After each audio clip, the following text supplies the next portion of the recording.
And then they have the extended kit here. So here's a bunch of extensions that you can utilize. This is going to be awesome for some of my gas blocks that I have that are underneath the handguard, where typically I would have to carry around an Allen wrench and then get in there. But this is going to be awesome.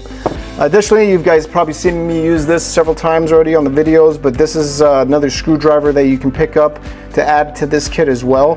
And this comes in handy. You can pull this guy off. I usually use this to, you know, do my dials when I'm zeroing my platforms. So right here they got what they call their saw, and this is to be able to get your cans off. And the mouth actually opens up pretty wide to get around a can and then turn it off. I know several times where I had a can that was stuck, and this actually helped me out last week getting one of my cans off. All right, so in the main kind of feature for this kit is this little torque wrench here, and this is really handy, and I've used this several times and it's pretty awesome.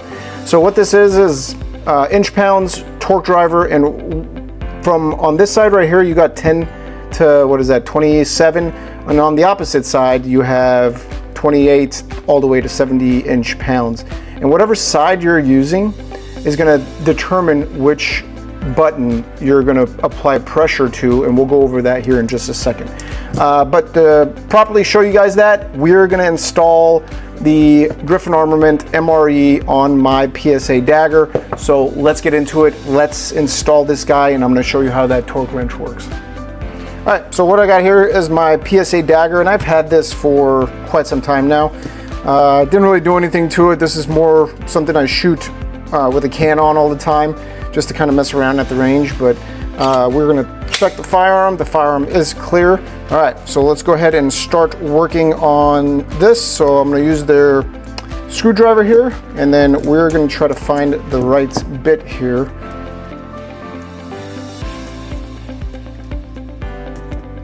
All right, and this is just in an RMR footprint mount, the PSA daggers. If you haven't messed with those, they're decent. I mean, for the price, not bad. All right, so coming in the Griffin MRE package, you get your red dot here, and so here's the MRE, the multi-reticle emitter. So this has 3 different reticles in here that you can pick from, which we're going to check out here. But in the case, you got your Optic with a Picatinny mount that we're going to take off here, a bunch of different screws, the battery, and a bunch of different Allen wrenches that we're not going to utilize because I got mine here. So let's get some of this out of the way. So let's get this guy mounted on here. All right, let's screw these on.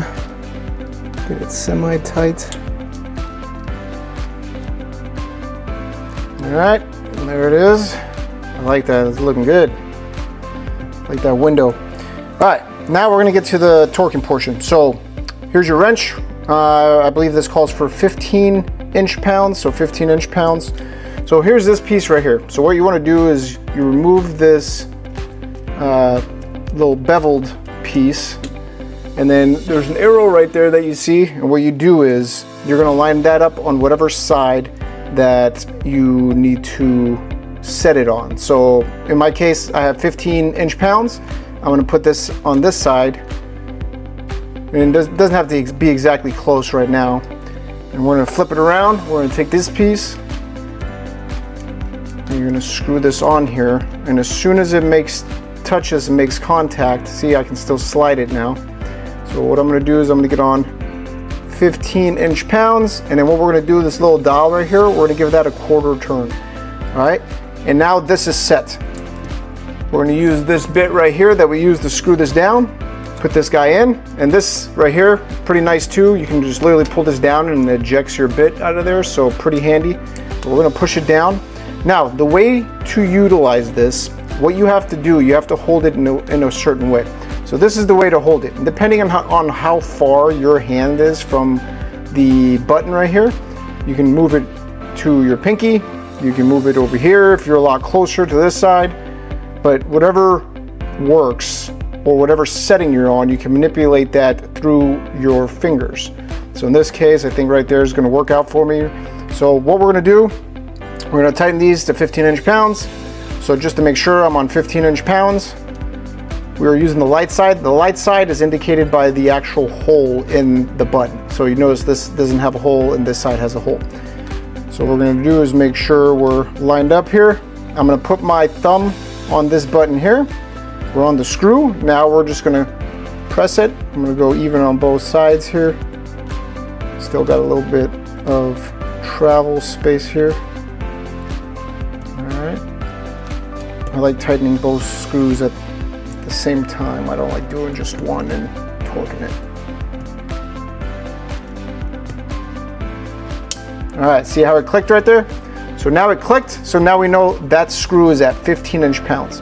Now what we're gonna do is we're gonna reset it. So now it's reset. We're gonna do the same thing on the other screw here. Boom, and we're good. Now for me, I always like double checking multiple times. All right, so we are at 15 inch-pounds for both of those. So that is how this tool works.